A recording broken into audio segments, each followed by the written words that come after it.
गांव के कोने में बसे एक गरीब ब्राह्मण रामू अपनी सादगी और भक्ति के लिए मशहूर थे। रामू हर रोज सुबह मंदिर जाकर भगवान शिव की पूजा करते और दिन भर मेहनत मजदूरी से अपना और अपनी पत्नी का पेट पालते। लेकिन गरीबी उनकी किस्मत का हिस्सा बन चुकी थी। रामू का जीवन संघर्षों से भरा था, लेकिन उनकी भक्ति अटूट थी।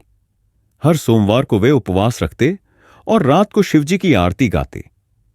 गांव वाले उनकी भक्ति देखकर प्रेरणा लेते थे, लेकिन कोई उनकी गरीबी में मदद करने में सक्षम नहीं था। एक दिन रामू शिव मंदिर के पास पूजा कर रहे थे। उन्होंने भोलेनाथ से प्रार्थना की, हे महादेव, मेरी गरीबी का अंत कर दो। मैं मेहनत करने को तैयार हूं, लेकिन मेरी किस्मत को भी थोड़ा बदल दो। उनकी आंखों में आंसू थे और मन में सच्ची श्रद्धा।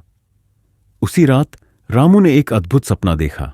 सपने में भगवान शिव प्रकट हुए और मुस्कुराते हुए बोले, रामू, तुम्हारी भक्ति ने मुझे प्रसन्न किया है। कल सुबह सूरज उगने से पहले पहाड़ी के पीछे वाली गुफा में जाओ। वहां तुम्हारे लिए कुछ खास है।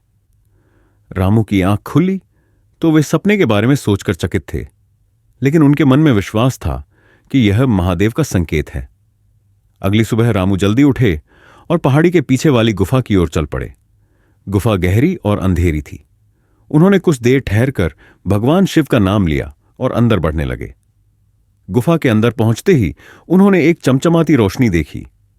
वहां एक सुनहरी थैली रखी थी। रामू ने थैली उठाई और उसे खोला। वह देखकर दंग रह गए। थैली सोने के सिक्कों से भरी हुई थी। रामू की आंखों से खुशी के आंसू बहने लगे। उन्होंने हाथ जोड़कर भगवान शिव का धन्यवाद किया और सोचा, यह भगवान का आशीर्वाद है, लेकिन इस धन का उपयोग मैं सिर्फ अच्छे कामों के लिए करूंगा। गांव लौटने पर रामू ने सबसे पहले जरूरतमंद बच्चों के लिए एक पाठशाला बनवाई।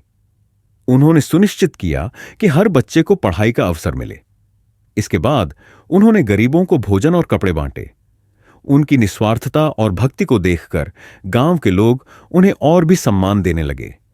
रामू की जीवन शैली में परिवर्तन आया, लेकिन उनके स्वभाव में वही सादगी और भक्ति बनी रही।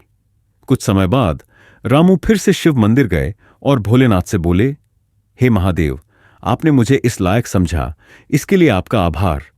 मैं यह जीवन आपकी सेवा और दूसरों की भलाई में समर्पित करता हूं। गांव में अब रामू की कहानी सोने की गुफा और शिवजी का वरदान के नाम से जानी जाती है। लोग इसे सुनकर सीखते हैं कि सच्ची श्रद्धा और कर्म हमेशा रंग लाते हैं और भगवान हर किसी की मदद करते हैं, बस उन्हें पुकारने की देर होती है। ये कहानी सिखाती है कि भगवान का आशीर्वाद हमेशा हमारे कर्मों और भक्ति का परिणाम होता है।